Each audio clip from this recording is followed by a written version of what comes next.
What's up, guys? First off the bat, I want to apologize that I did not post a spoiler review for AHSOKA Episode 3 last week. I just had so much going on and I didn't have time to do it.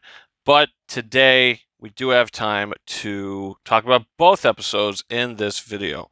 So, spoiler thoughts and review of AHSOKA Episode 3 and Episode 4, the episode that just came out last night. This show is like my favorite Star Wars show, I think. Um, the the uh the just the way it feels. I mean, this feels like Star Wars to its core. I mean, Dave Filoni, the creator writer of the series, um, you know, knows Star Wars like no other, and is giving us some of the best Star Wars content that we've gotten. I think that these are some of the best.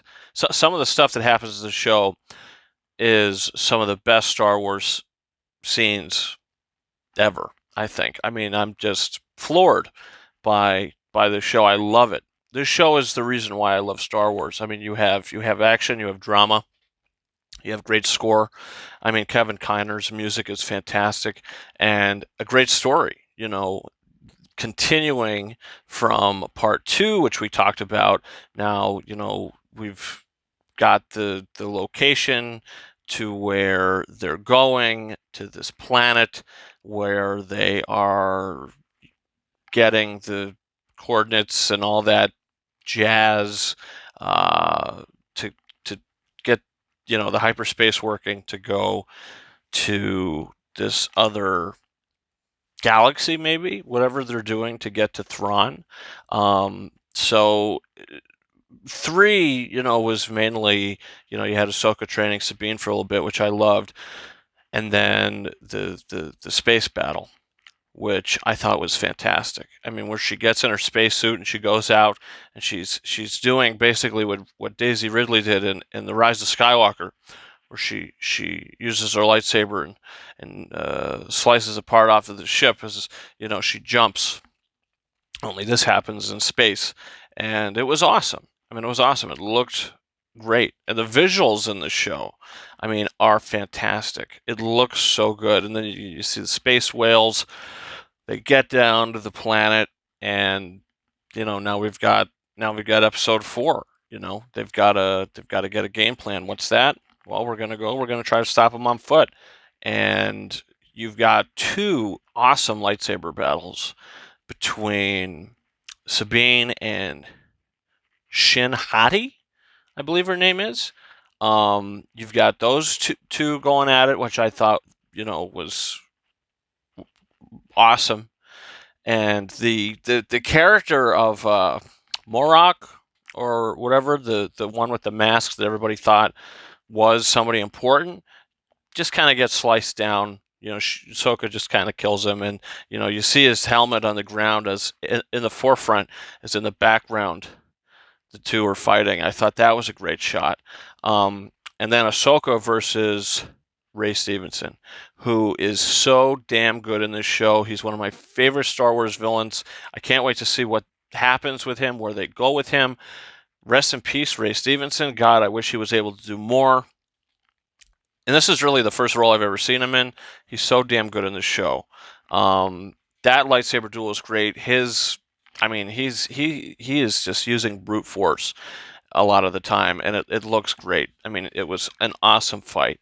And she grabs the map, kind of burns her hand in a way to where she's almost sort of transported to this world between worlds. Now, I've never seen Rebels, but I've seen a lot of clips and scenes from it, so I was very aware of the world between worlds, which is like the space between spaces in a way, interdimensional, uh, intergalaxy, whatever the case may be.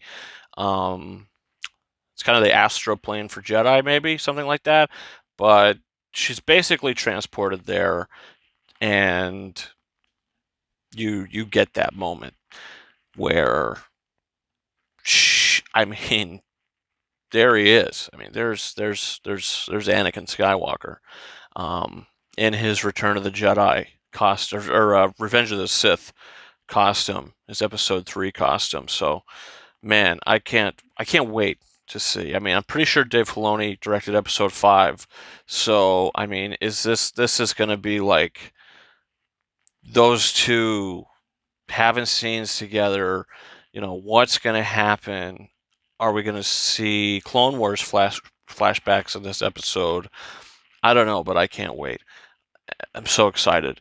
And then Sabine being sort of seduced by Stevenson, where, you know, he's like, look, just give it to me. We'll get to your friend, and I'm not going to hurt you. No harm will come to you. So she hands it to him. She gives it to him. And there was, you know, an awesome moment where Ahsoka uses the Force to knock Shin Hati off the wall, and she sort of goes unconscious for a little bit, comes up, starts to choke out Sabine, and Stevenson's like, I'm going to keep to my word, you know, release her. So I like that, but it looked like they had her in cuffs afterwards. But they've kind of got her prisoner at this point. They hyperspace blast off.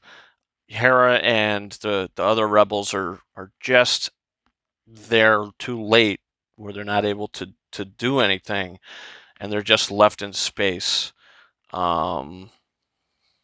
curious and feeling in defeat where they went. So it's kind of a shame there's only 2 episodes left, because this show is awesome. I mean, this show is fantastic.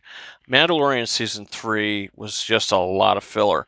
Mandalorian season 2, I love it, but there's a lot of filler in that. This is just like hardcore frontline story. I mean, Andor as well was great. I think Andor and Ahsoka are the best Disney Plus Star Wars shows.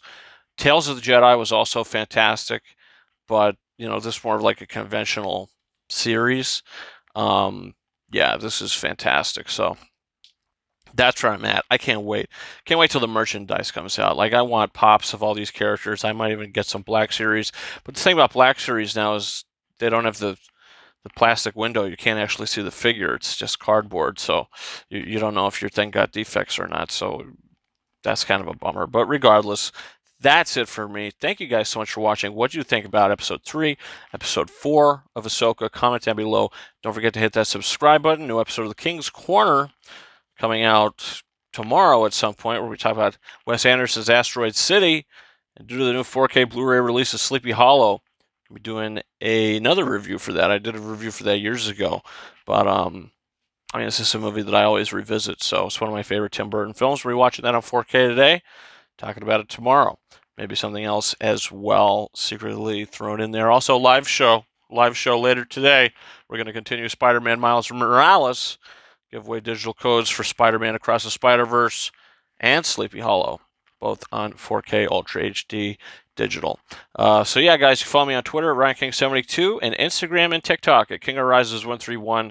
That's it for me. Thank you guys so much for watching this one, and until next time, over and out.